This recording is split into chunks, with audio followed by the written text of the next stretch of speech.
सदन का मॉनसून सत्र शुरू हो गया है और तीसरे दिन गोरक्षकों के मुद्दे पर जमकर बवाल कटा।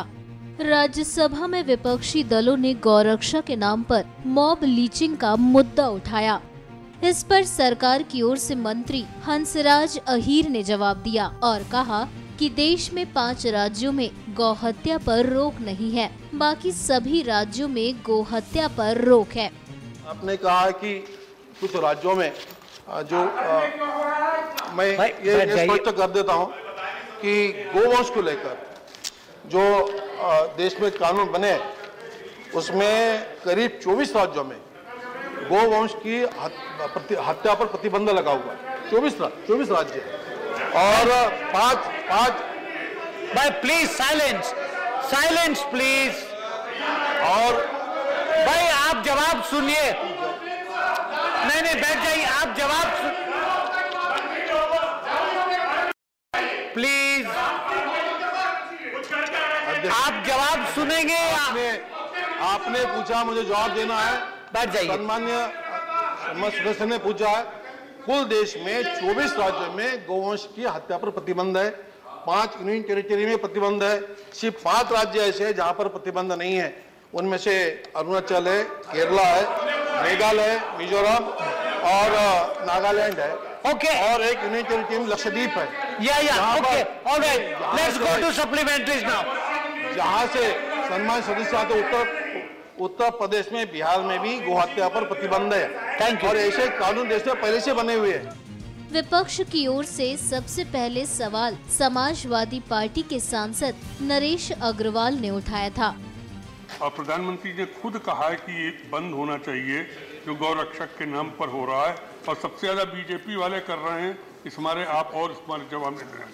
मैं माननीय मंत्री जी आपसे जानना चाहता हूं कि आप कह रहे हमारे पास रिकॉर्ड नहीं, लेकिन हम आपको अखबार देते करीब 50 ऐसी हो चुकी, अब तक मृत वैसी हत्याएं हो चुकी हैं।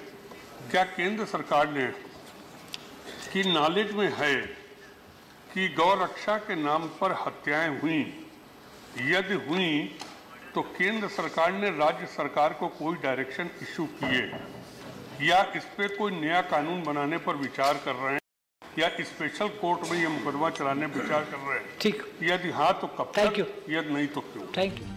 समाजवादी सांसद के सवालों का जवाब मंत्री हंसराज अहीर ने दिया और ये भी साफ कर दिया कि गौरक्षकों के नाम पर बीजेपी कुछ भी नहीं कर रही है।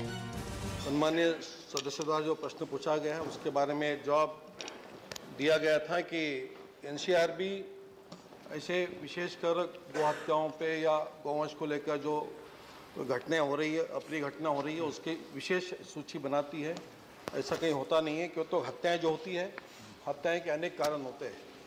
तो उसमें गौवंश को लेकर या और कुछ जाति को लेकर, धर्मों को लेकर जो भी हत्याएं होती है उसकी अलग सूची बनती है, उसी में इंक्लूड होता है, अलग से बनती नहीं है। और सम्मान्य सदस्य ने जो कहा है कि आदरणीय प्रधानमंत्री जी ने जो कहा है कि गो हत्या को लेकर जो गोरक्षक अपने आपको कहते हैं, इन्होंने कानून हाथ में ना ले, और ये बहुत अच्छी बात कही है। देश के लोगों ने आह्वान भी किया था और सरकार तथा प्रधानमंत्री जी इस मामले को काफ़ी गंभीरता से लेते हैं। साथ में होम मिनिस्टर साहब ने भी एक एडवाइजरी निकाली है कि जहाँ भी ऐसी घटनाएं होती है सभी राज्यों को सूचना दी है कि इस पर तुरंत एफआईआर दर्ज हो और कहीं पे भी आनाकानी ना हो और संबंधित अपराधियों को तुरंत अरेस्ट किया जाए, कार्रवाई की जाए। और इसमें सभी राज्यों को एडवाइजरी देने की वजह से सभी राज्यों में इसने कार्रवाई की है। कुछ राज्यों की जानकारी यहाँ है भी हमारे पास में। और जो बात कही गई है जो पार्टी का नाम लेकर, ये सही नहीं है कि बीजेपी के लोग इसमें डायरेक्ट इन्वॉल्व हैं। दिग्विजय सिंह ने गौरक्षकों को लेकर सवाल उठाया और सरकार से सख्त कानून बनाने की मांग की। एक नई व्यवस्था इस देश में आ गई है जहां नफरत के बीज बोने के कारण एक टारगेटेड भीड़ तंत्र द्वारा मॉब लिंचिंग हो रही है। मैं माननीय मंत्री जी से निवेदन करना चाहता हूं, प्रश्न पूछना चाहता हूं कि ठीक है, पुलिस की व्यवस्था और लोक व्यवस्था राज्य का कानून है, लेकिन देश के सीआरपीसी और आईपीसी में परिवर्तन करने का अधिकार तो आपके पास है। आज सीआरपीसी और आईपीसी के अंदर मॉब लिंचिंग का कोई उसका परिभाषित नहीं है, प्रावधान नहीं है। तो मैं आपसे अनुरोध पूछना उनके आपके माध्यम से पूछना चाहता हूं, क्या केंद्र सरकार आज की बदली हुई परिस्थिति में जो टारगेटेड लिंचिंग हो रही है एक समूह की, उसके अंतर्गत क्या सीआरपीसी और आईपीसी के अंदर परिवर्तन करने का उनका कोई इरादा है? कानून को लेकर दिग्विजय सिंह के सवाल पर भी मंत्री हंसराज अहीर ने जवाब दिया है। चाहे एक व्यक्ति ने हत्या की हो या 10 ने मिलकर हत्या की हो, आज भी अपने देश में जो कानून है, आईपीसी में या सारे संविधान में कार्रवाई करने का अधिकार पूरे राज्य सरकारों को है। आज भी लिंचिंग हो या और भी कुछ बात हो, उसमें गुनाह दर्ज होता है, अपराध होता है और कानूनन कार्रवाई की जाती है। मुझे लगता नहीं कि इसमें कुछ नया संशोधन लाने की बहुत ज़रूरत आ जाए। जितने भी मामले दर्ज हुए हैं, वो चाहे वो हरियाणा हो, वल्लभगढ़ का भी हो, या उसके बाद में झारखंड में भी अपराध हुए हैं, पश्चिम बंगाल में भी हुआ है, महाराष्ट्र में भी हुए हैं, सभी राज्यों में जहाँ जहाँ भी घटनाएं हुई सभी जगह पर अपराधियों को अरेस्ट किया गया है।